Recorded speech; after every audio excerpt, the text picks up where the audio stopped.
Hello and welcome everyone. This is Professor Siddharth Surana. I hope you guys are doing good और मैं तो हमेशा मस्त ही रहता हूँ. Welcome to chapter number 2 of the crash course applicable for May 23 and November 23. Exams. We are done with our first chapter, first part from the PDF, second part in complete detail from our full course lecture. Similar thing will happen in our second chapter. Double taxation avoidance agreement, which is also known as treaty, also known as convention. An important chapter of international tax, and on whichever part there are questions asked by ICAI, we will be taking that part unilaterally in detail from our full course lectures. Before we start this, we have to do one concept of international tax, which you will find in every chapter of international. Randomly pick up any chapter of international tax and you will find this. Globally, there are two principles of levy of tax: residence and source. When you are resident of any country, that country will be called home country. Tax resident, not citizen, but tax resident.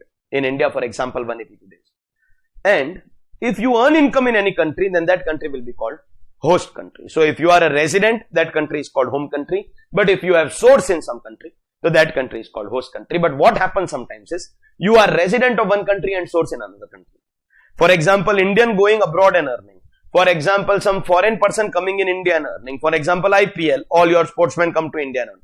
So, home country is their own country and India is the host country. Then what will happen? The home country will apply the principle of residence under which global income is taxable, like we also do for our residents. And the host country will apply the principle of source, like we do to our non-residents. India does that only. Resident world income, non-resident Indian income. So, sometimes a person will have both residence in one country, source in another country.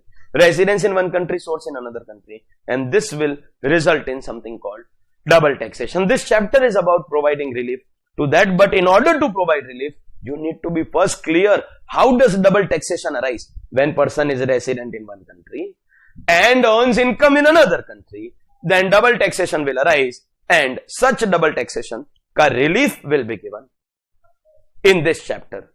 How will this treaty, agreement or convention be done? That is what we are going to learn here in this chapter. Double taxation is of two types. First type is juridical double taxation, where the same person on the same income is getting taxed twice. Same person, same income getting taxed twice. Then that is called juridical double taxation. Typically the example which we tried to understand here, resident in one country, source in another country. Person who is resident of India derives an income in New Zealand, say 100. Indian tax rate is 30%, New Zealand tax rate is 40. So what will happen? He will pay tax in India 30. He will pay tax in New Zealand 40. Please understand, whether this tax 30 or 40 are both being paid by the same person, are both being paid on the same income of 100, same income of 100. When the same person on the same income is paying two tax liabilities, one in India, one in New Zealand. Same person, same income getting taxed twice. Why does that happen? One country residence, other source. One country residence, other source. So there will be juridical double taxation. And second concept is the concept of economic double taxation, where same income will get taxed twice. Same income taxed twice under juridical, but for the same person. Here, same income taxed twice. Same income taxed twice, but in the hands of different person. When the same income is taxed twice in the hands of different persons, then it is economic double taxation. What is the difference? When the same person is paying both the tax liabilities, when the same person is paying both the tax liabilities, then it will be treated as juridical double taxation. But when two different people are paying the tax liabilities, then it will become economic double taxation. Different people, then economic double taxation. Iska kya example? This was very easy. Resident in one country, source in another country. What is this example? A company in India pays audit fees to a CA 1 lakh. Obviously, that will be income of the CA. The CA will get taxed twice, but the payment is made in cash. Because the payment is made in cash, the company will not get deduction.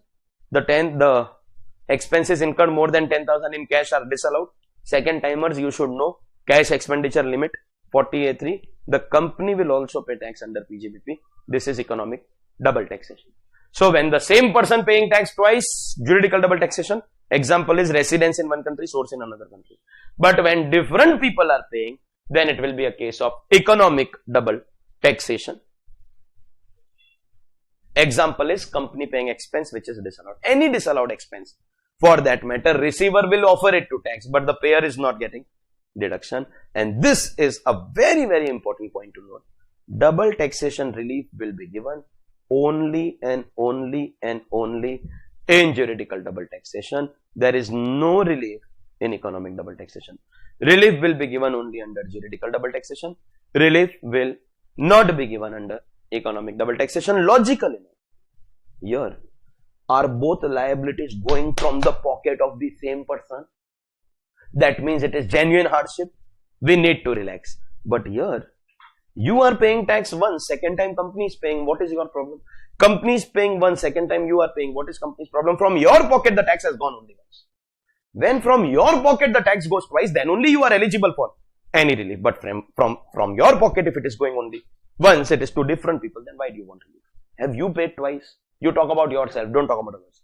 Government is getting twice, that is not your problem. You are paying twice, that is your problem. And thus relief will be given only and only under juridical double taxation. There will be no relief under economic double taxation. And thus under juridical double taxation, we are going to give you something called relief. When both governments enter into agreement, can you see the friendship here? Both of them are entering into an agreement. High five. Such an agreement will be called a double taxation avoidance agreement, and because both governments are involved, we call it bilateral relief. But when only one person, only one, when we asked him, how many countries are giving relief? Only one. That means there is non-cooperation between India and that country. Obviously, there will be no agreement or treaty or convention. Then relief will be given only by Government of India, that is unilateral relief. Highest number of questions in exam are asked on unilateral relief, both under paper 7 as well as paper 6. So when both governments cooperate with each other and enter into an agreement, that is called a DTAA treaty or convention. When only Government of India is providing you the relief, there is no treaty only, it is called unilateral relief. What is an agreement? An agreement between the government of two countries to avoid double taxation. Every treaty will be different, obviously. The calculation cannot be same. India can have different terms with Singapore and different terms with USA and different terms with UK or different terms with Australia and New Zealand. So, every treaty will be different.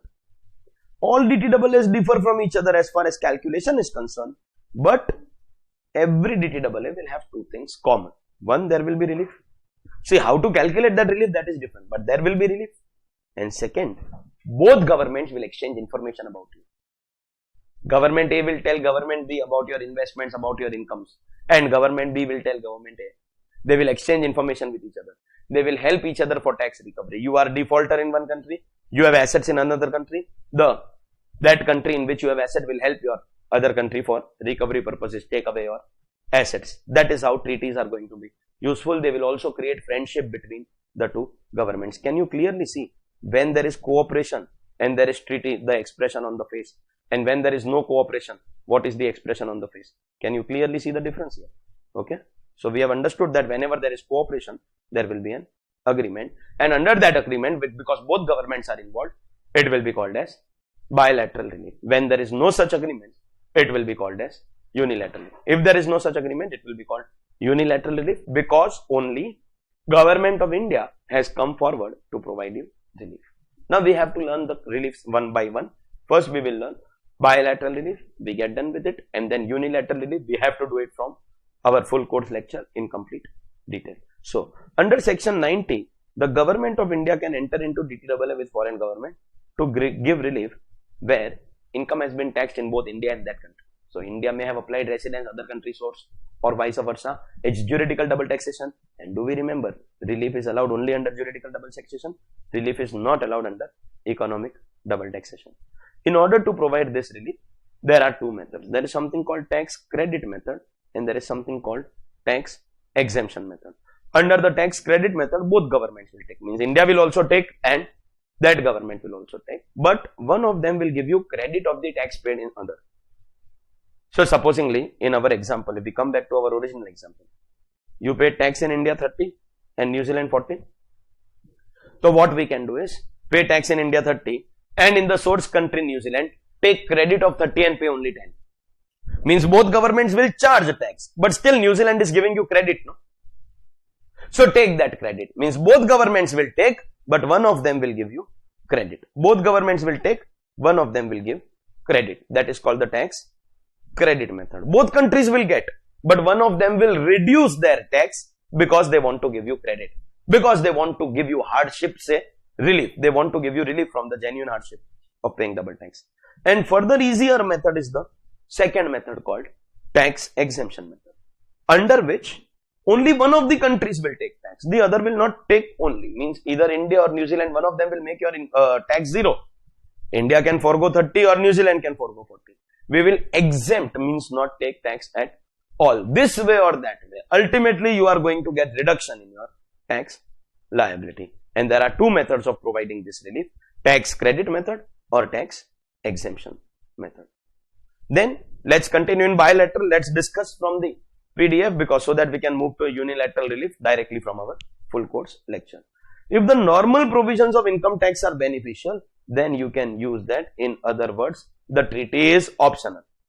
As per normal provisions, if you are getting lower tax liability, then you can pay tax as per normal. Now one wonders, sir, the treaty was created for giving relief. Then how can tax under normal provisions be lower? Sir, how?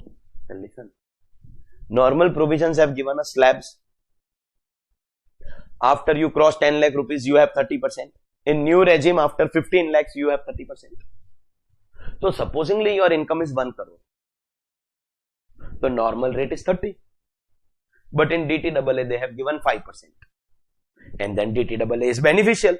So, you take DTAA. Very easy. If your income is 1 crore, the DTAA income tax rate, which is lower than normal rate, 5%, is better than normal income tax rate. Pay 5. But that benefit is only if the income is 1 crore. What if the income is 1 lakh? 1 lakh. DTAA has still given flat 5%. But normal rate will be 0 because below basic exemption limit. Which is why very rarely, and that also only for individual HUF, let me be honest. Because they have slabs, company firms don't have slabs. Very rarely, but possible that normal provisions are beneficial. If the normal provisions are beneficial, then assessee can take normal provisions because DTAA is optional. Optional. Okay. Next, our government can also do agreement, not just between the two government levels, but specified association in India and specified association outside India. For example, ICAI having an agreement with AICPA or UK ACCA body or CMA, CIMA body of UK, you can have an agreement with such organizations. There can be an agreement between Mumbai Police and Scotland Police.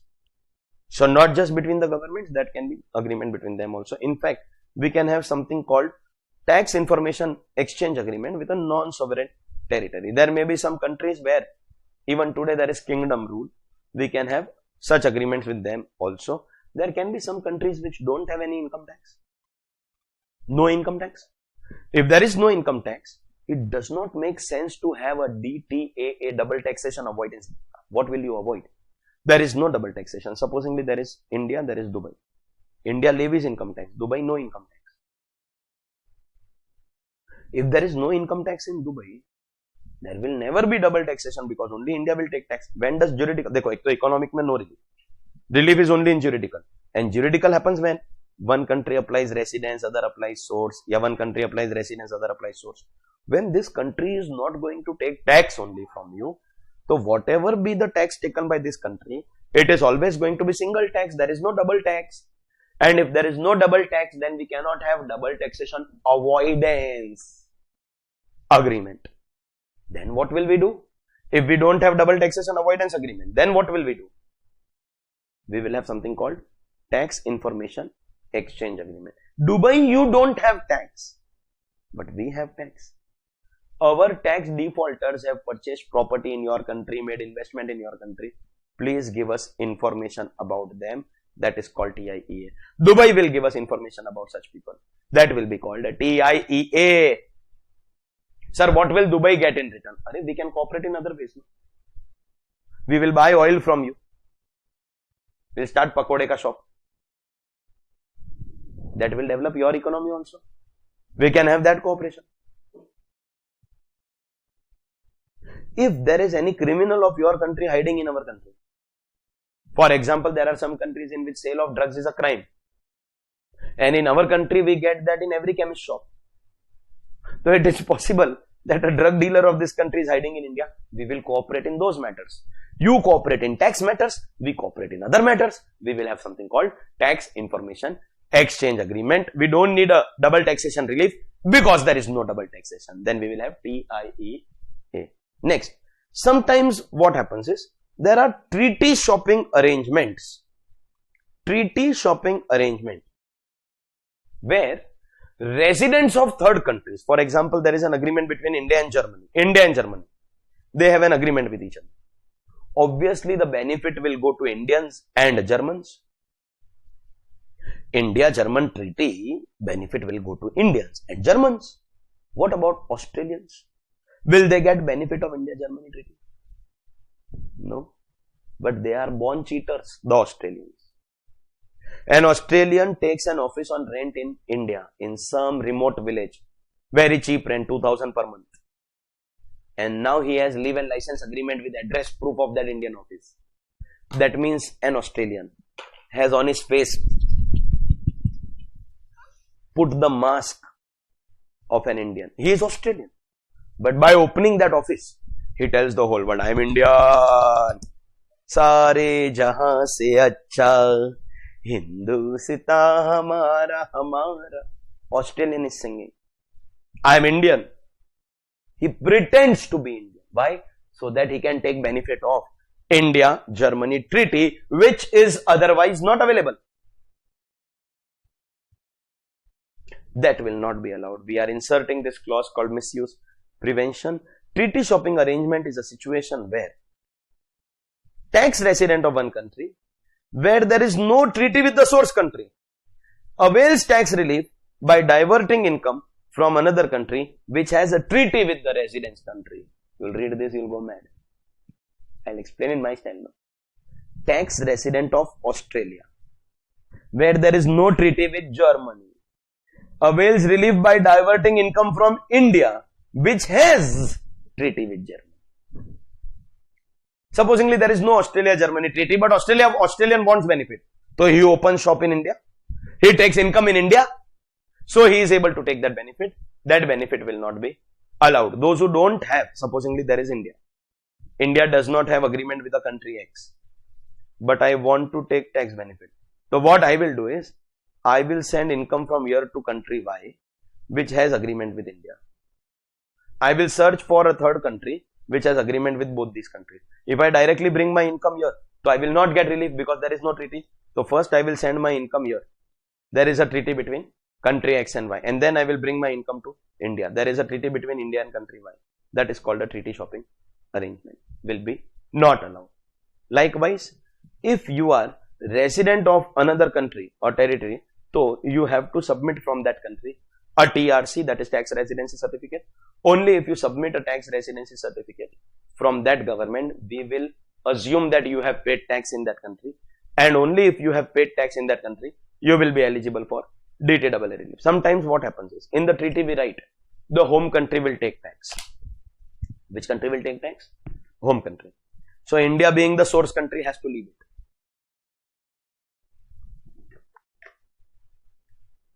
India, being the source country, will leave the tax on the understanding that in your home country you have paid it.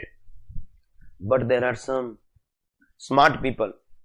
They spend 40 days in India, 40 days in Germany, 20 days in Australia, 10 days in Spain, and they become non-resident everywhere and don't pay tax anywhere. So you bring in writing from that government. What will that government give you in writing? This assessee has become a resident in our country. He has paid tax in our country. So kindly give treaty benefit to this assessee in your country. Only if you bring that certificate in writing, you will be treated as, or you will be treated as eligible for the DTAA benefit. Otherwise, you will not get DTAA benefit. TRC from that foreign country is now going to be compulsory if you claim to be a resident over there, and that is a ground of claiming relief. If you claim to be a resident over there and on that ground you want relief, so bring in writing from that country that you have become resident, and that will be called your tax residency certificate. Is that understood? Next, non-discrimination. Basically, in every treaty, we promise the government. India-Germany treaty, we promise Germany, and Germany will promise India that we will not discriminate against your people. Means we will not tax Germans higher than Indians, and Germany will not tax Indians higher than Germans. We will not tax your people more than our people, and you don't tax our people more than your people. Taxation of foreign assessee shall not be less favorable. Not be less favorable means the tax rate will not be higher compared to domestic assessee. The tax of foreign assessees shall not be higher than domestic assessee, but this benefit is not available to foreign company. Foreign company in India will pay tax at 40, but domestic companies have got these different rates. Old regime may they have 30 and 25. New regime 115BAA and 115BAB they have 22 and 15. Subject to surcharge and cess, of course. This rate is also subject to surcharge and cess. Is rate of tax on foreign companies in India higher than domestic companies? That is not treated as discrimination. That is not treated as less favorable. In other words, individual assessees, non-corporate assessees may we will not do discrimination, but corporate assessees may we are allowed to do discrimination. That is called your non-discrimination clause, and that's your total discussion about the concept of bilateral relief. And as I have already told you, unilateral relief we will be doing from our full course, because maximum questions in exam come from unilateral relief. So that will be done in part 2 of our chapter. We are in the crash course where certain things will be done from the PDF and certain things will be taken from our full course lectures. Whatever requires detailed explanation will be taken from our full course lectures.